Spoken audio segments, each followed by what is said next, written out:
மைக்கை நீட்டுறான் அப்படிங்கிறான்.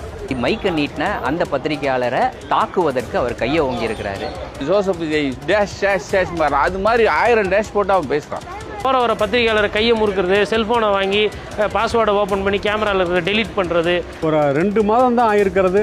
அதற்குள் இப்படி பத்திரிகையாளர்களை ஊடகவியலாளர்களை தாக்குவது என்கிற அளவிற்கு போகிறார்கள் என்றால், நான் சொன்னது போல அவர்களுக்கு உரிய அரசியல் பயிற்சி என்பது இன்னும் போய் சேரவில்லை. அந்த அம்மா பீரியட்லேயே நான் அந்த அம்மாவை பாராட்டினது இல்லை. அந்த அம்மாவை விட இது மோசம். இப்போ செந்தில் பாலாஜி இந்த மாதிரியா போகிற வரவங்களெல்லாம் கையை போட்டு முறுகிறாரு, இல்லை தலையில் போட்டு கொட்டுறாரு, இல்லை யாரோட செல்ஃபோன் வாங்கி டெலீட் பண்ணியிருந்தாரா? சமாளிக்கல. போகிற வர பத்திரிகையாளரை இழுத்து போட்டு அடிக்கிறதுலாம் வந்து ஜனநாயகம்ல தப்பு மேலே தப்பு. இதெல்லாம் அரசு நிகழ்ச்சி நடத்தும் பொழுது பத்திரிகையாளர்கள் உள்ளே வரக்கூடாது, இங்கே அமரக்கூடாது, அங்கே அமரக்கூடாதுன்னு சொல்லுவதற்கு எந்த அதிகாரமும் இன்னைக்கு இருக்கக்கூடிய தாவேக அரசுக்கு கிடையாது. அது எந்த அரசாக இருந்தாலும் அது கிடையாது. அநாகரிகம்னு அநாகரிகம் நல்ல வார்த்தை சொல்கிறீங்க. மிக மோசமாக கேவலமாக இதை விட ஒரு பொறுக்கியை விட கேவலமாக அடிச்சிருக்காங்க. இதில் என்ன அநாகரிகமாக அடிக்கிறது? நீங்களே பிரயோகம் பண்ணுறதே இப்படி தப்பாக பிரயோகம் பண்ணுறீங்க. அடிக்கிற தைரியம் வந்திருக்குன்னா உங்களுக்கு மேலே இருக்கிறவன் தான், மேலே இருக்கவன் பார்த்துக்குவான், மேலே இருக்கவன் பார்த்துக்குவான். வேற என்ன பண்ணுறோம்? அதாவதுங்க, அதான் சொன்ன ஒரு பெண் அமைச்சர் ஒரு 3 நாளைக்கு முன்னாடி ஒரு ஆடியோ வந்திருக்கும். அது சொல்லுது அந்த ஆடியோவில், அண்ணாச்சி அவன் மாத்திரம் லட்சுமணன் யாரோ ஒரு பேர், அவன் மாத்திரம் இங்கே வந்து காலை வச்சால நான் சட்டியோடு உட்கார வச்சு கையை காலை உடைச்சிருவேன் அண்ணாச்சி, அவன் ராஜபாளையத்துக்குள்ளே கால் வைக்கட்டும் அப்போ வச்சுக்கிறேன் அப்படின்னு ஒரு பெண் அமைச்சர் சொல்லுது. சாதாரண தெரு பொம்பளை இல்லை, புரியுதா உங்களுக்கு? சொர்ணக்கா ரேஞ்சை விட மோசமாக ஒரு பெண் அமைச்சர் சொல்லுது. அதை இன்னைக்கு வரைக்கும் தண்டிக்கலை சார், யாரும் கண்டிக்கலை. புரியுதா உங்களுக்கு? அப்போது அவர் பேசுகிறவர்கிட்ட அவர் ஒரு வயசானவர், அவர்கிட்டயே இந்த அம்மா இவ்வளவு மோசமான வார்த்தையை பிரயோகிச்சு சொல்லுதுன்னா, அப்போ இதுதான் ஒரு அமைச்சர் சொல்லும்போது எம்எல்ஏ அதுக்கு அடுத்த ஸ்டெப் போயிட்டான். அதுவும் எம்எல்ஏ பற்றி தப்பாக செய்தி போட்டதுனால அடிக்கலை, அவனுடைய செயலை அவன் மைக்கை நீட்டுறான் அப்படிங்கிறான். அதை எல்லா டிவியும் போட்டாங்க, வைரல் ஆயிடுச்சு. இந்த வைரலுக்கு நீ கவுண்டர் போடுறாங்கிறான். கவுண்டர் என்ன? அதுக்கும் அந்த பையன் பயந்து கவுண்டர் போட்டிருக்கான்.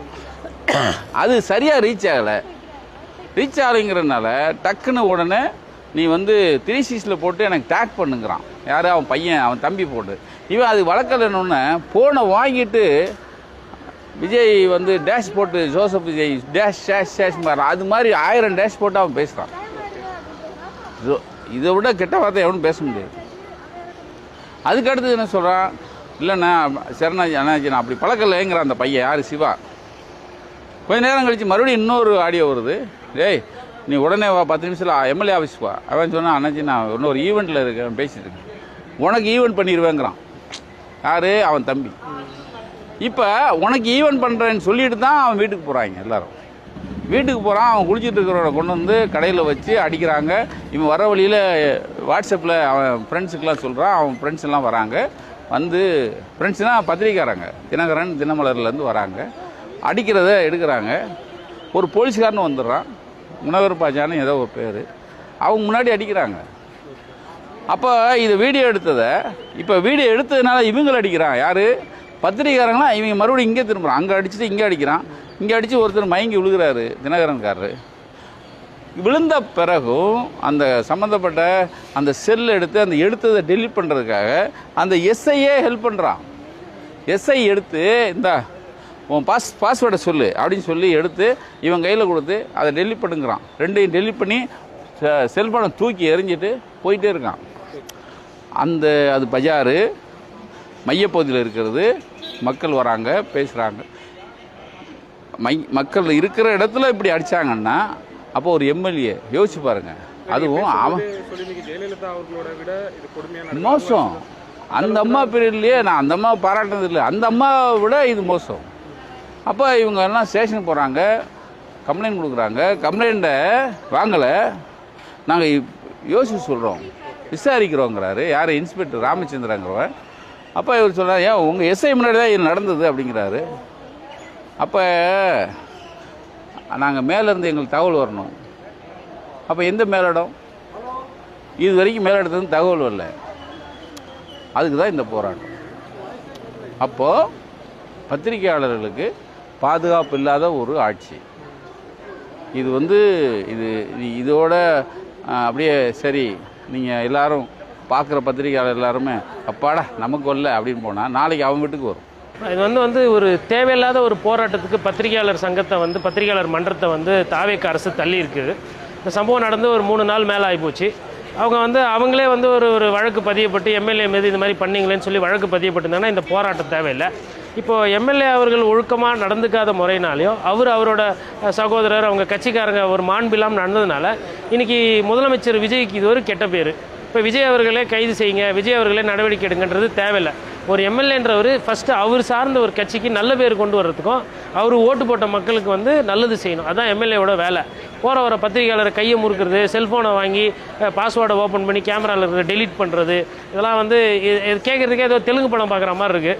இதெல்லாம் தமிழ்நாட்டில் நடக்குதுன்னு போது இதெல்லாம் ஒரு மோசமான ஒரு சூழ்நிலை.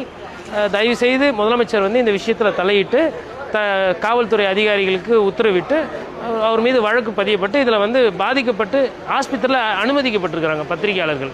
இது இப்படியே தொடர்ச்சின்னா நாளைக்கு எம்எல்ஏக்கள் அவங்க இஷ்டத்துக்கு பண்ணாங்கன்னா கண்டிப்பாக தாவேக்கா அரசுக்கு அது கெட்ட பேர். கண்டிப்பாக அது அவங்களோட வாக்கு விகிதாச்சாரம் இந்த மாதிரி விஷயங்களெல்லாம் அது பாதிக்கும். அதனால் இந்த மாதிரி விவகாரங்களை கட்சிக்காரர்களோ சட்டமன்ற உறுப்பினர்களோ போவே கூடாது அப்படின்றத விஜய் சார் உறுதி செய்யணும். இல்லை அது அந்த ஒரு ரீல்ஸ்னால ஒரு ஃப்ரஸ்ட்ரேஷன், அதாவது ஒரு நல்ல ரீல்ஸ் போட்டோன்னு பாவம் வந்திருக்கிறாரு. அவர் எதிர்பார்த்த அளவுக்கு விஜய் சாரோட படம் அந்த அளவுக்கு இல்லை. ஸோ அப்போ விஜய் சார்கிட்ட போய் கேட்க முடியாது, ஏன்னா நான் இன்னும் கொஞ்சம் நல்லா நடிச்சிருக்கலாம், இன்னும் அந்த படம் நல்லா இருந்திருக்கலாம்னு அவர்கிட்ட கேட்க முடியாது. அந்த கோவத்தை அவர் இருக்குது.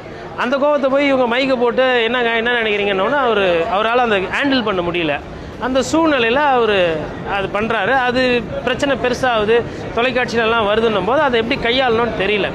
எவ்வளோ பிரச்சனைகள் 2G இருந்திருக்கு, பல ஊழல் வழக்குகள், அதிலெல்லாம் ஒவ்வொரு எம்எல்ஏவும் இப்போ செந்தில் பாலாஜியை விடாமல் தொடர்ந்து பத்திரிகை போய் கேள்வி கேட்டுட்டு இருக்கிறாங்க. இப்போ செந்தில் பாலாஜி இந்த மாதிரியா போகிற வரவங்களெல்லாம் கையை போட்டு முறுகிறாரு, இல்லை தலையில் போட்டு கொட்டுறாரு, இல்லை யாரோட செல்ஃபோன் வாங்கி டெலீட் பண்ணியிருந்தாரா? சமாளிக்கல. அதான் ஒரு அரசியல்வாதிக்கு அழகு. ஒரு அரசியல்வாதின்றவங்க ஒரு பிரச்சனையை சமாளிக்கணும். போகிற வர பத்திரிகையாளரை இழுத்து போட்டு அடிக்கிறதுலாம் ஜனநாயகம் இல்லை. தப்பு மேலே தப்பு. இதெல்லாம் சீக்கிரமாக திருத்திக்கிறது ஆட்சிக்கு ரொம்ப நல்லது. ஒரு 2 மாதம் தான் ஆகியிருக்கிறது. அதற்குள் இப்படி ஒரு பத்திரிகையாளர்களை ஊடகவியலாளர்களை தாக்குவது என்கிற அளவிற்கு போகிறார்கள் என்றால், நான் சொன்னது போல அவர்களுக்கு உரிய அரசியல் பயிற்சி என்பது இன்னும் போய் சேரவில்லை. பழைய மனநிலையே வைக்கப்பட்டிருக்கிறார்கள் என்பது தெரிய வருது. ஆகவே தான் நான் அப்படி சொன்னேன். அந்த படம் எதிர்பார்த்த அந்த எதிர்பார்ப்பை நிறைவு செய்வதாக இல்லை என்று எல்லா விமர்சனங்களும் வந்துவிட்டு மறுநாளே உடனே அனைத்து முக்கிய ஊடகங்களிலும் அந்த படத்தை பற்றிய விமர்சனங்கள் அது சரியாக வரவில்லை என்பதை, விஜய் ஒருத்தருடைய பெர்ஃபார்மன்ஸ் தவிர மற்ற எல்லா வகையிலும் இந்த படம் ஏமாற்றத்தை தான் தருகிறது என்ற கருத்தை பல ஊடகங்களும் வெளிப்படுத்தி இருக்கிறார்கள். எனவே இவர் நேரடியாக படம் பார்க்க போன போது இவருக்கு ஏன்னா அங்கே மற்ற இவர் வந்திருக்கிறாரோ வரலையோ அது தெரியாமலே கூட அங்கே மக்கள்லாம் கமெண்ட் அடிச்சிருப்பாங்கல்ல, அது அவர் காதலையும் விழுந்திருக்கும்ல. அப்போ ஒரு விதமான இவருக்கு மனசுக்குள்ளேயும் கோபம், ஏக்கம், ஏமாற்றம் எல்லாம், ஏன்னா அந்த ரசிக மனநிலையில் இருக்கும்போது இதெல்லாம் வரும். அப்படி வருகிற போது ஒருவர் இப்படி கேட்குற போது இயல்பாக ஆத்திரம் மூட்டப்பட்டவராக அப்படி நடந்திருக்கலாம். உடனே அவர் என்ன செஞ்சிருக்குன்னா, ஒரு பக்குவமுள்ள அரசியல்வாதியாகவும் இருந்திருந்தால், சாரி தம்பி கொஞ்சம் எமோஷனல் ஆகிட்டேன், இப்போ நீங்கள் கேட்ட கேள்விக்கு நான் பதில் சொல்கிறேன்னு சொல்லியிருக்கலாம். அல்லது தம்பி வேண்டாம் இந்த நான் மற்றவங்கள்ட்ட கேளுங்கன்னு சொல்லிட்டு ஒதுங்கியிருக்கலாம். ஆனால் அப்படி செய்யலை. அதுக்கப்புறம் என்னென்ன நடந்துச்சுங்கிறதெல்லாம் நமக்கு தெரியும். நேராக ஸ்டுடியோவுக்குள்ளே போய் அடிச்சிருக்கிறாங்க. அதுக்கப்புறம் அதை செய்தியாக்க வந்த 2 பத்திரிகையாளர்களுடைய கேமராக்களை பறித்து உள்ளே பதிவாயிருந்தையெல்லாம் அழித்து விட்டு கேமராக்களையும் பால் அடித்திருக்கிறார்கள், வீசி எறிந்து என்றெல்லாம் வருகிறது, தாக்கி இருக்கிறார்கள் என்றெல்லாம் வருகிறது. ஆகவே தான் உடனடியாக அந்த பகுதியிலும் பத்திரிகையாளருடைய போராட்டம் நடந்திருக்கிறது. இன்றைக்கு தலைநகர் சென்னையில் நடப்பதில் ஒரு கூடுதல் முக்கியத்துவம் இருக்கிறது. இது ஏன்னா தனிப்பட்ட சங்கங்களின் சார்பாக இல்லாமல் சென்னை பத்திரிகையாளர் மன்றத்தின் சார்பாகவே நடக்கிற போது அனைத்து ஊடக நிறுவனங்கள், அனைத்து ஊடக சங்கங்களுடைய பிரதிநிதிகளும் இங்கே பங்கேற்றவர்களாக, எனவே அவருடைய ஒற்றுமையை வெளிப்படுத்துகிற ஒரு போராட்ட நிகழ்வாக இது இருந்தது. இதிலே இந்த அரசுக்கு ஒரு முக்கியமான செய்தி இருக்கிறது. இது உங்களுடைய நடவடிக்கைகள் எதுவாக இருந்தால், மக்களுக்கு ஆக்கப்பூர்வமான நடவடிக்கைகள் இருந்தாலும் செய்தியாக்குவோம்.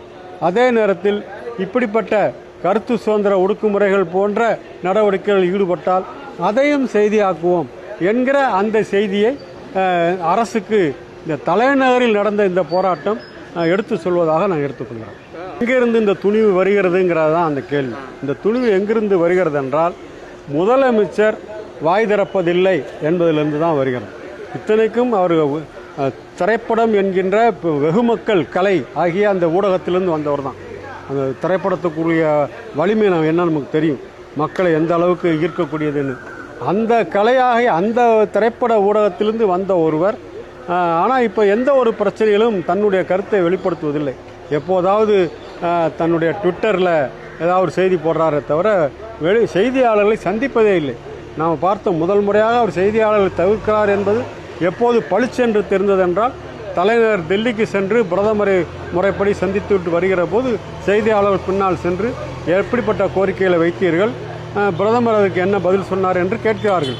இவர் ஒரு சம்பிரதாயத்துக்காவது இந்த கோரிக்கைகளை வைத்திருக்கிறேன், பிரதமர் பரிசீலிக்கிறேன் என்று சொன்னார் என்று சொல்லியிருக்கலாம். ஆனால் இவர்கள் கேள்விகளை வீசுகிறார்கள், அவர் ஒரு சிரிப்பை மட்டும் வீசிவிட்டு நகர்ந்து விட்டார். அதுவே முதல் செய்தி. இந்த ஊடகவியலாளர்களை நான் பொருட்படுத்த மாட்டேன் என்கின்ற ஒரு செய்தியை அதன் மூலமாக தெரிவித்தார். அப்புறம் பார்த்து அடுத்தடுத்த பல்வேறு பொது நிகழ்வுகள் திருச்சியில் நடந்த அவங்களுடைய கூட்டம் உட்பட எதிலுமே அவர் செய்தியாளர்களை சந்திக்கவில்லை என்பது, இது தனிப்பட்ட முறையில் அவர் செய்தியாளர்களை சந்திக்கவில்லை என்பது மட்டுமல்ல, அதன் மூலமாக ஊடகவியலாளர்களை நான் மதிக்கவில்லை என்பதால் தன்னுடைய தொண்டர்கள் அல்லது தன்னுடைய அடுத்த நிலையில் இருக்கக்கூடியவர்கள் எப்படி நடந்து கொண்ட ஊடகவியலாளர்களை பொறுத்தவரையில் எப்படி நடந்து கொண்டாலும் நான் பொருட்படுத்த மாட்டேன் அப்படிங்கிற செய்தி அதுக்குள்ளே இருக்குல்ல. ஆகவே தான் தலைவர் கண்டுக்க மாட்டார் இதெல்லாம் என்கிற அந்த துணிவு வருகிறது. அதிலிருந்து தான் அடிப்பது என்பது வருகிறது. ஆகவே தான் இப்போ கூட பாருங்கள், இப்போ செய்திகள் என்ன சொல்கிறோம் என்றால் அந்த எம்எல்ஏ தலைமறைவாக இருக்கிறார். ஏன்னா ஊடகங்கள் அந்த சம்பந்தப்பட்ட தாக்குதலுக்கு உள்ளானவர்களும் கேட்கிறப்போ நடந்தையெல்லாம் விவரிக்கிறார்கள். ஆனால் இவர்கள் தரப்பு நியாயத்தையும் கேட்க வேண்டும் என்பதற்காக அவரிடமே தொடர்பு கொள்ள முடியவில்லை. அவரிடம் எந்த விதமான பதிலும் வரவில்லை. அப்போ இது எதை காட்டுகிறது? ஒன்று, எப்படி சொல்லி சமாளிக்கலாம் என்று அவருக்கு இன்னும் செய்தி போய் சேரவில்லை. என்ன சொல்லி சமாளிக்கலாம் என்கிற வழிகாட்டல் வரவில்லை. அல்லது எக்கச்சக்கமாக மாட்டிக்கொண்டாயே அப்படிங்கிற ஒரு கோபம் கூட வெளிப்பட்டிருக்கலாம். எதாக இருந்தாலும் இதற்கு அடுத்த தீர்வு, நல்ல தீர்வு என்பது முதலமைச்சர் இன்மேலாவது வாய் திறந்து முக்கியமான பிரச்சனைகள் ஆகட்டும். இது ஒரு மிக மிக முக்கியமான பிரச்சனை. இந்த ஆட்சி இன்னும் 6 மாதம் கூட தாண்டவில்லை என்கிற போது இவர்கள் எந்த மாற்றத்தையும் கொண்டு வரவில்லை, மாறாக மேலும் மேலும் மோசமாகத்தான் போய்கொண்டிருக்கிறார்கள் என்ற எண்ணத்தை இவர்களுக்கு ஆதரவளித்த அதே மக்களிடம் ஏற்படுத்துவதாக இதெல்லாம் அமைகிறது. எந்த புதிய தலைமுறை இளைஞர்கள் இவர்களுக்கு ஆதரவாக இருந்தார்களோ, எந்த இளைஞர்கள் இப்பொழுதுதான் தொலைக்காட்சி செய்திகளை விரும்பி பார்க்கிறார்கள் என்று இவர்கள் பெருமையோடு சொன்னார்களோ, அதே இளைஞர்கள் அதே தொலைக்காட்சிகளை அதே ஊடகங்களை பார்க்கிறார்கள். இப்படியெல்லாம் நடந்து கொண்டிருக்கிறது என்பதையும் அவர்கள் கவனிக்கிறார்கள். எனவே அவர்கள் எதிர்பார்த்த மாற்றம் வரவில்லை. திரைப்பட ஈர்ப்பு என்பது வேறு, நடக்கிற அரசியல் என்பது வேறு என்ப புரிதலோடு வந்து விடுவார்கள். எனவே அதற்குள் உங்களை மாற்றிக்கொள்ளுங்கள். மாற்றம் என்பதை முதல் உங்களிடமிருந்து தொடங்குங்கள் என்றுதான் இந்த அரசுக்கு, குறிப்பாக முதலமைச்சருக்கு நாம் சொல்ல வேண்டியிருக்கிறது.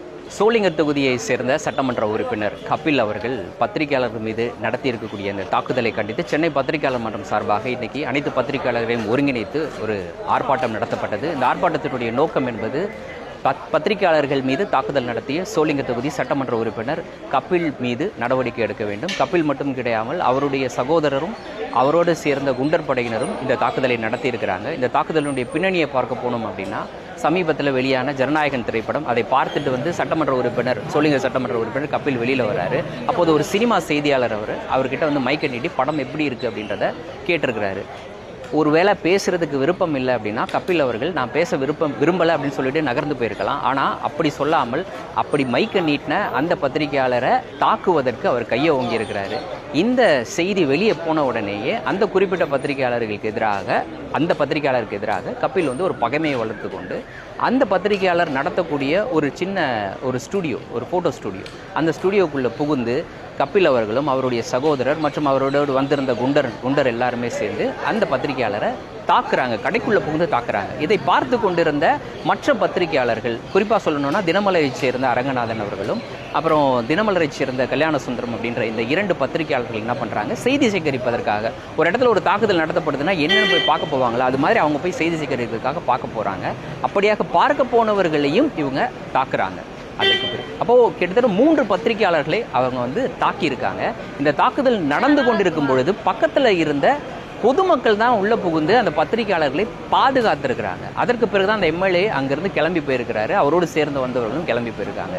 இது தொடர்பாக ராணிப்பேட்டை மாவட்டத்தைச் சேர்ந்த பத்திரிகையாளர்கள் அன்றைய தினமே போராட்டம் நடத்தி அன்றைய தினமே காவல்துறையினரை அணுகி புகார் மனு அளிச்சிருக்கிறாங்க. அந்த புகார் மனு மீது இதுவரை எந்த நடவடிக்கையும் இல்லை, ஒரு விசாரணை கூட நடைபெறலன்னு வச்சுக்கோங்களேன். ஆகவே அந்த அதிகாரத்தில் இருக்கிறன்ற திமிரில் அந்த சட்டமன்ற உறுப்பினர் இவ்வாறு நடந்திருக்கிறார் அப்படின்னா அந்த சட்டமன்ற உறுப்பினர் செய்த அந்த காரியத்திற்காக நீதியின் முன் நியாயத்தின் முன் அவர் நிறுத்தப்படும் வரை பத்திரிகையாளர்கள் அனைவரும் ஒருங்கிணைந்து அந்த பாதிக்கப்பட்ட பத்திரிகையாளர்களுக்கு ஆதரவாக குரல் கொடுப்போம். சென்னை பத்திரிகையாளர் மன்றம் அதற்கு உறுதுணையாக இருக்கும் அப்படின்றத தெரிவிச்சுக்கிறோம். இது ஒரு மிக முக்கியமான ஒரு விஷயம். இது ஒரு ஆணவ போக்கு அப்படின்னு கூட சொல்லலாம். என்ன அப்படின்னா, இப்போது எங்களுக்கு வந்து இந்த மெயின் ஸ்ட்ரீம் பத்திரிகைகள்லாம் தேவை கிடையாது அப்படின்ற ஒரு மனப்பான்மைக்கு இந்த தாவேக அரசு வந்து சேர்ந்துருச்சோ அப்படின்ற ஒரு டவுட் இருக்குது. ஏன்னா பெரிய பெரிய நிகழ்ச்சிகள் நடத்தும் பொழுது, அதாவது அது அரசு சார்பான நிகழ்ச்சிகள் நடத்தும் பொழுது அவங்க ஏதோ கட்சி நிகழ்ச்சி நடத்துகிற மாதிரி அவங்களே நினச்சிக்கிறாங்க. நீங்கள் கட்சி நிகழ்ச்சி நடத்தும் பொழுது வேணால் முடிவெடுத்துக்கோங்க. அதாவது நாங்கள் யாரையும் கூப்பிட மாட்டோம், யாரும் பத்திரிகையாளர்கள் வேணாம், நீங்கள் முடிவெடுத்துக்கோங்க, உங்களுடைய சோஷியல் மீடியா இருக்குது, உங்கள் வாரியர்ஸ் இருக்காங்க, அவங்க பார்த்துப்பாங்கன்னு வச்சுக்கோங்க. அரசு நிகழ்ச்சி நடத்தும் பொழுது பத்திரிகையாளர்கள் உள்ளே வரக்கூடாது, இங்கே அமரக்கூடாது, அங்கே அமரக்கூடாதுன்னு சொல்லுவதற்கு எந்த அதிகாரமும் இன்னைக்கு இருக்கக்கூடிய தாவேக அரசுக்கு கிடையாது. அது எந்த அரசாக இருந்தாலும் அது கிடையாது. நீங்கள் அரசினுடைய பிரதிநிதியாக அந்த நிகழ்ச்சி நடத்துறீங்க, நீங்கள் முதலமைச்சராக அந்த நிகழ்ச்சி நடத்துறீங்க, ஒரு அமைச்சராக போய் கலந்துக்கிறார் அந்த நிகழ்ச்சியில். அப்போ அந்த நிகழ்ச்சியில் பத்திரிகையாளர் வரக்கூடாது, எங்களுக்கு வேணாம் அப்படின்னு சொல்கிற அந்த போக்கு அப்படின்றது ஆணவத்தினுடைய உச்சம். இந்த அரசமைப்பை பற்றி புரிதல் இல்லாதவர்கள் செய்யக்கூடிய ஒரு விஷயம். ஆகவே இது மாதிரியான விஷயங்கள் நடந்துகிட்டு இருக்குது. அக்கௌண்டபிலிட்டி அப்படின்றது ஒன்று கிடையவே கிடையாது. கடந்த கால ஆட்சிகளே இந்த மாதிரி நடந்திருக்கு. அதிகாரத்தில் இருக்கிறவர்கள் பத்திரிகையாளர்கள் மீது தாக்குதல் நடத்தியிருக்கிறாங்க, அவர்கள் மீது வழக்கு போடுறாங்க, என்னென்னவோ நடந்திருக்கு. பட் அதற்கெல்லாம் ஒரு அக்கௌண்டபிலிட்டின்னு ஒன்று இருக்கும். அதாவது பத்திரிகையாளர்கள் இப்படி ஒட்டு மொத்தமாக ஒரு குரல் எழுப்பும் பொழுதும் இல்லைன்னா நியாயம் கேட்கும் போதும் ஒரு பதில் வரும் எதிர்த்தரப்புல இருந்து, ஏதாவது ஒரு பதில் வரும், ஒரு சமாதானமாக இருக்கும் அந்த குரல். இல்லாட்டினா இல்லை நீங்கள் தப்பு செஞ்சிட்டீங்கன்னு சொல்லுவாங்க, ஏதோ ஒன்று நடக்கும், இல்லாட்டினா நடவடிக்கை எடுப்பாங்க. இதெல்லாம் கடந்த காலங்கள் நடந்திருக்கு. ஆனால் எதிர்த்தரப்புல இருந்து யாருமே பேச மாட்டுறாங்க. அப்படின்னா அக்கௌண்டபிலிட்டியே கிடையாது. அப்படின்ற போது இன்னைக்கு அந்த எம்எல்ஏவுக்கு என்ன மாதிரியான ஒரு தைரியம் வந்திருக்கும்? நான் பத்திரிகையாளர் தாக்கிட்டேன், எல்லாரும் பேசுகிறாங்க, பட் என் கட்சியை சேர்ந்து யாரும் பதில் சொல்லலை, என் முதலமைச்சர் எனக்கு எதிராக பேசலை, என்னுடைய அமைச்சர் எனக்கு எதிராக பேசலை, என் கட்சி எனக்கு எதிராக பேசலை அப்படின்னா ஊக்கப்படுத்துறது தானே. நாளைக்கு அவர் எங்கே போனாலும் சாதாரண பொதுமக்களையும் அப்படி தானே நடத்துவார், அடிப்பார், எல்லாம் வேணால் செய்வார். அப்போது இந்த அக்கௌண்டபிலிட்டியே இந்த அரசுக்கிடம் இல்லை. பொறுப்பேற்பு அப்படின்றது ஒன்று இல்லவே இல்லை. அப்படின்றது அது அராஜகத்துக்கு வழிவகுக்கும், அராஜகத்தை நோக்கி இந்த சமூகத்தை தள்ளும். அதுதான் மிகப்பெரிய வருத்தமாக இருக்கிறது. ஆகவே அதை நாங்கள் விடமாட்டோம். நிச்சயமாக இதை பொறுப்பேற்க வைப்போம். இதன் மூலம் எதிர்காலத்தில் யாரும் தப்பிக்க முடியாது அப்படின்றத ஒரு முன்னுதாரணமாக இந்த விஷயத்தை எடுத்து செல்வோம்.